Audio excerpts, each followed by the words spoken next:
Hello students, welcome you all. Today's lesson we are going to learn about pronouns. Okay, so first of all, what is a pronoun? A pronoun is a word that replaces a noun in a sentence. Replaces means it takes the place of a noun. For example, consider these sentences.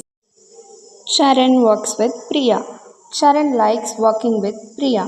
Charan and Priya do many projects together. Of course, that sounds very repetitive because we keep saying Charan and Priya. Can you tell me how to improve the sentence? You can say, he likes working with her. They do many projects together. That sounds much more natural because we are using the pronouns he, her, and they in the place of nouns. Pronouns are a huge topic. There are many different types of pronouns. So, in this lesson, we are going to focus on the most important types of pronouns. Okay, first we will start by talking about personal pronouns. Then we will move on to reflexive pronouns.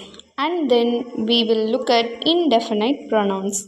And finally, we will turn to interrogative pronouns. Pronouns that talk about people are called personal pronouns because they refer to person even though the pronoun it is considered a personal pronoun. Now, personal pronoun come in three types: subject, object, and possessive pronouns. A subject pronoun is used in the place of subject in a sentence.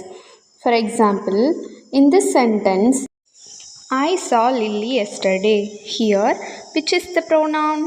The pronoun is I, and it is a subject pronoun because I do the action. And you can replace that with any other subject pronoun.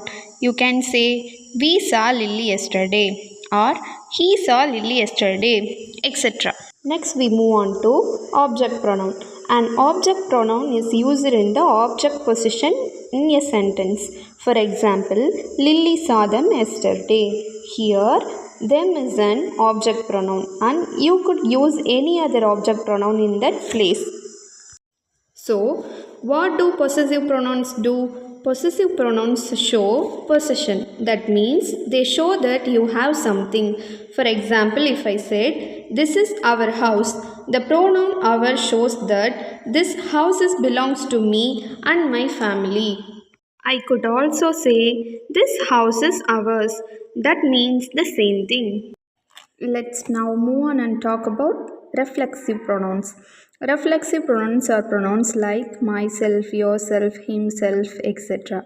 And these are called reflexive because they reflect. For example, this morning I stood in front of a mirror. What did I see in the mirror? I saw myself. In that sentence, notice that the subject and the object are both the same, I or me, and to show that relationship, we use the ending self, I saw myself. Let me give you another examples. I have a friend who likes to think very deeply about things, and when he thinks, he likes to get up and walk around the room and talk, except he doesn't talk to other people. He talks to himself. Again, the subject and the object are the same person. ஒரு example பார்க்கலாமா? எனக்கு ஒரு friend இருக்கான். அவன் எப்போவுமே டீப்பாக யோசிச்சிட்டே இருப்பான். அவன் எப்போல்லாம் யோசிக்கிறானோ அப்போது அவனோட ரூமில் எழுந்து அந்த ரூமையே சுற்றி சுற்றி வந்துட்டுருப்பான். அப்போது அவன் என்ன பண்ணுவான்? தனக்கு தானே பேசிகிட்டு இருப்பான். யார் கூடயும் எதையும் ஷேர் பண்ணிக்க மாட்டான். யார் கூடயும் எதுவும் பேச மாட்டான். அப்போது இங்கிலீஷில் எப்படி சொல்லுவாங்க? He tax to himself. அப்போ ஹீன்றது சப்ஜெக்ட், ஹிம்செல்ஃபுங்கிறது ஆப்ஜெக்ட். அவ்வளோதான். Students, now the pronouns that you all see on the screen are the only reflexive pronouns. In English, there are no other reflexive pronouns. So, it's a good idea for you to memorize these so that you don't use any wrong forms. Remember that, student, this is very helpful for your studies and communication in English. So, don't forget to memorize. Let's now move on and talk about indefinite pronouns. What do you understand by the word indefinite? It means something like not definite or not sure. And these are words like everybody, someone, something, anything, either, neither. And these are indefinite because they don't refer to a particular person or a particular thing. Look at the picture. The kids practiced for the dance recital. The kids is the noun. Everyone practiced for the dance recital. So, indefinite pronoun replaces a noun. Now, the important point here is that all the indefinite pronouns that you see on the screen are singular pronouns. That means with all of them you have to use singular verbs in the present tense. I want to show you in one example. One of my friends, a doctor. How do you fill in that gap? You have to say, one of my friends is a doctor. That's because we are talking about one friend. All of my friends are not doctors. The subject of the sentence is one. So, is. Okay, let's now move on and talk about our final type of pronoun, that is interrogative pronouns. Interrogative pronouns are just the question words who, whom, whose, what, and which. Now, in this lesson, we are going to focus the difference between what and which. So, first of all, do you know the difference between what and which? Well, it's really easy. What is a general question and which is a specific question. For example, let's say that we go to a restaurant. You and I go to a restaurant.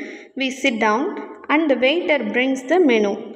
So you ask me, what do you want to eat? Now you are saying, what do you want to eat? Because the menu has many items and we can choose any item. There are lots of options, but there before I can give my answer, the waiter says, I am really sorry, it's late and we only have sandwiches and noodles now.